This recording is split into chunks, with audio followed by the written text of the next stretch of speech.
আমরা যে গাঙের দুধ হাঁটিছে সেই গাং কাটিছিল কেটা? এই গাং তোর বাপ কাটিছিল। আমার বাপ কাটিছিল? তাহলে এত মাটি ফেলছিল কোথায়?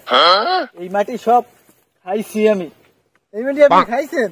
তাতে বালি কিস কিস করে নাই? তুই যদি আর একটা কথা কস তোর দাঁত ভাঙে দেবো কিন্তু। তুই আমার পিস পিছায়, তুই তোর জামাই কথা কাট। আমার দাঁত ভাঙে দিলে শ্বশুর বাড়ি দিয়ে গোস্ত খাওয়া খাওয়ানি কামাইয়া? গোস্ত খাবে, পিঠাও খাবো। সারা পটটাতে জ্বালাতে জ্বালাতে পিঠার মাথা আমার একসাথে খাইতে ছুটি। তোমার আবার পিঠা খাওয়া লাগবে, গোস্ত খাওয়া লাগবে। কথা না বলে আমার সাথে আইসো।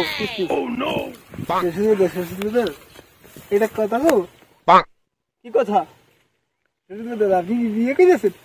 ওরে বলতো তুমি, আমি বিয়ে না করলে তোরটা আসলো কোথা থেকে? তাহলে আপনার ছেলে হয় না? দেখ, তুই যদি আর একটা কথা বলস তোর পিঠের চামড়া কিন্তু তুলে দেবো একেবারে। তোর সাথে মাইয়ে বাড়িতে আমি ছাই খাইছি, ছাই। আপনি ছাই খেতে গেলেন কি নিকে?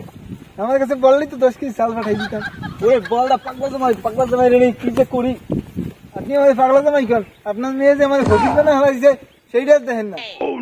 আমার মেয়ে তোরা কিভাবে ফকির বানিয়েছে? আমার মেয়ে আপনার কিভাবে ফকির বানিয়েছে? আজ 1000 কাল 1000 পশু খালি টাকা যায় আর টাকা আছে। টাকা দিয়ে করে কি সে? আপনার মেয়ে কি করে আমি তো জানি নি। আমি কোনোদিন দিচ্ছি নাকি?